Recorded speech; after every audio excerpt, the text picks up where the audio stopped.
मगध साम्राज्य प्राचीन भारत का एक महत्वपूर्ण राज्य था, जो भारत के इतिहास और संस्कृति में अपने योगदान के लिए प्रसिद्ध है।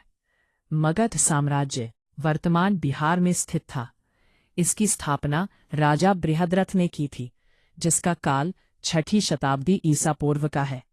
समय के साथ बिंबिसार और अशोक जैसे प्रभावशाली शासकों के नेतृत्व में यह एक राजनैतिक और सांस्कृतिक केंद्र बन गया।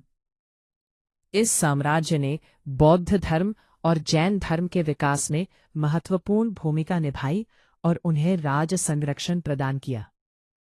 मगध की रणनीतिक स्थिति और समृद्ध प्राकृतिक संसाधनों ने इसे व्यापार और बौद्धिक आदान प्रदान का केंद्र बना दिया।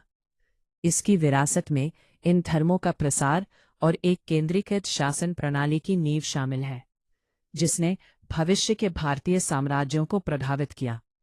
अंततः मगध सबसे शक्तिशाली साम्राज्य के रूप में उभरा, जिसने अधिकांश महाजनपदों को अपनी अधीनता में ले लिया।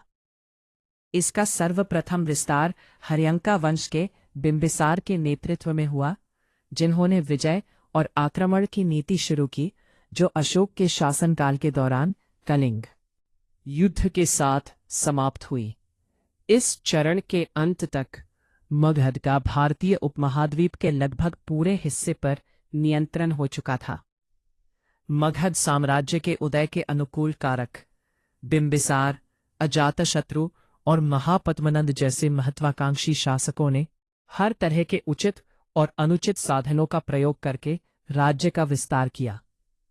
लौह अयस्क के भंडारों की उपलब्धता के कारण प्राप्त भौगोलिक लाभ ने मगध के राजकुमारों को प्रभावी हथियारों से लैस होने में सक्षम बनाया। इसके अलावा मगध की 2 राजधानियां, पहली राजगृह और दूसरी पाटलिपुत्र, रणनीतिक रूप से महत्वपूर्ण स्थानों पर स्थित थीं और आसपास की पहाड़ियों और नदियों के कारण लगभग अभेद्य थी। कृषि उत्पादकता मध्य गंगा के मैदान के केंद्र में स्थित होने और भारी वर्षा के कारण अत्यधिक उपजाऊ जलोढ़ भूमि ने कृषि उत्पादकता में उल्लेखनीय वृद्धि की और परिणाम स्वरूप अधिशेष उत्पन्न हुआ, जिसे शासक करों के रूप में वसूल कर सकते थे।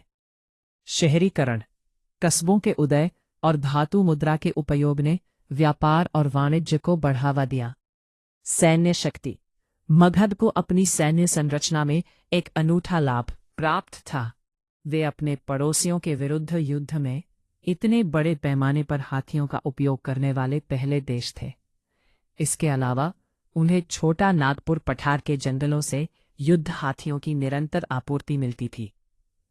अपने अस्तित्व के दौरान मगध साम्राज्य पर विभिन्न राजवंशों ने शासन किया, जिनमें से प्रत्येक ने ऐतिहासिक और प्रशासनिक विरासत छोड़ी।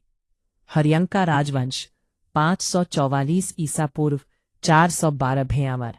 मगध साम्राज्य 1 बिंबिसार 558 ईसा पूर्व 491 ईसा पूर्व। उनकी राजधानी गिरिव्रजा राजगृह राजगीर में थी। ये 5 पहाड़ियों से घिरी हुई थी, जिनके प्रवेश द्वार चारों ओर से पत्थर की दीवारों से बंद थे। इस कारण राजगृह अभेद्य था। वह स्थायी सेना रखने वाला पहला शासक था। उसने अपनी स्थिति को मजबूत करने के लिए वैवाहिक गठबंधनों की प्रथा शुरू की।